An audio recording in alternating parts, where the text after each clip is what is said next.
मित्रों, शमशान घाट एक ऐसी जगह है जहां मनुष्य के जीवन का अंत होता है, जिसके बाद गंगा जैसी पवित्र नदी में उसके आखिरी अंश यानी कि उसकी अस्थियों को भी विसर्जित करके इस संसार में मौजूद उसकी अंतिम निशानी को खत्म कर दिया जाता है।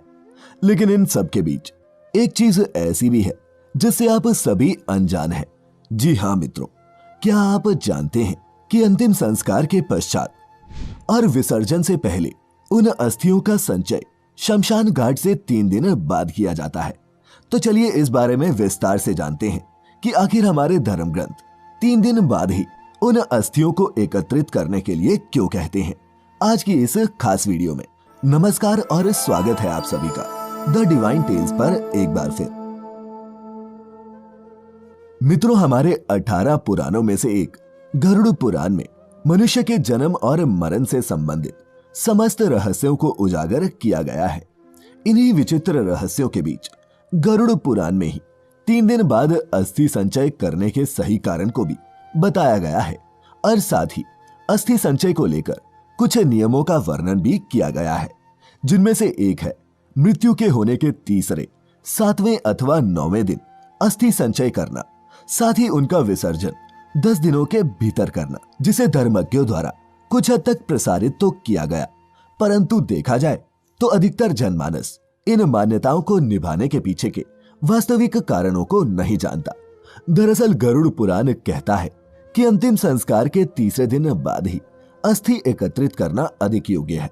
क्योंकि मंत्रों के उच्चारण की सहायता से अस्थियों में आकाश एवं तेज तत्वों की संयुक्त तरंगों का संक्रमण होता है,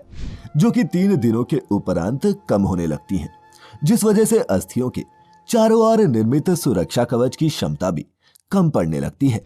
ऐसे में अस्थियों पर कब्जा कर अनिष्ट शक्तियां अर्थात प्रेत आत्माएं उस जीव के देह को कष्ट देने का प्रयास कर सकती हैं, और ऐसा भी हो सकता है कि वो अनिष्ट शक्तियां उसके माध्यम से मृत के परिजनों को भी कष्ट देने का प्रयत्न करे। कोई ऐसी स्थिति उत्पन्न ना हो, इसीलिए उससे पहले ही अस्थियों को शमशान घाट से हटा लिया जाता है। लेकिन अस्थियां एकत्रित करने से पहले ये जान लेना जरूरी है कि जहां शव को अग्नि दी गई थी, अस्थियों को वहां से लाने से पहले उसकी पूजा करना अनिवार्य है। फिर अस्थियों का संचय करके उसे एक साफ पीतल की थाली में रखने के बाद सफेद कपड़े से ढककर उसे घाट ले जाना चाहिए। इसके पश्चात अस्थियों को एक लाल घड़े में रखकर घाट के पास ही किसी पीपल के पेड़ के नीचे रखकर साल भर के लिए यानी कि पूरे 365 दिनों के हिसाब से 365 बार पानी देना चाहिए, जिसे हम तीसरे दिन से 7वें दिन के बीच बराबर बांटकर 7 दिनों के भीतर ही पानी डालकर खत्म कर देते हैं।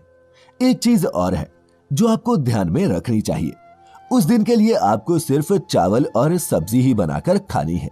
सब्जी में उसी सब्जी को रखें जो मृत को पसंद थी। इसके अलावा मित्रों, ये भी बताया गया है कि मृत्यु के दिन से 10 दिन तक किसी योग्य ब्राह्मण से गरुड़ पुराण सुनना चाहिए, और ये पाठ उसी स्थान पर करें जहां अंतिम बार मृत व्यक्ति के शव को रखा गया था। साथ ही इसका भी ध्यान रखें कि ये पाठ सूर्यास्त से पहले ही खत्म हो जाए। और यदि आप 10 दिनों के बाद अस्थि विसर्जन करने जाते हैं तो गरुड़ पुराण में ऐसी स्थिति में किसी तीर्थ स्थान पर ही श्राद्ध करके उसका विसर्जन करने का प्रावधान बताया गया है। तो मित्रों, आज की हमारी ये वीडियो आपको कैसी लगी नीचे कमेंट करके अवश्य बताएं। साथ ही इस वीडियो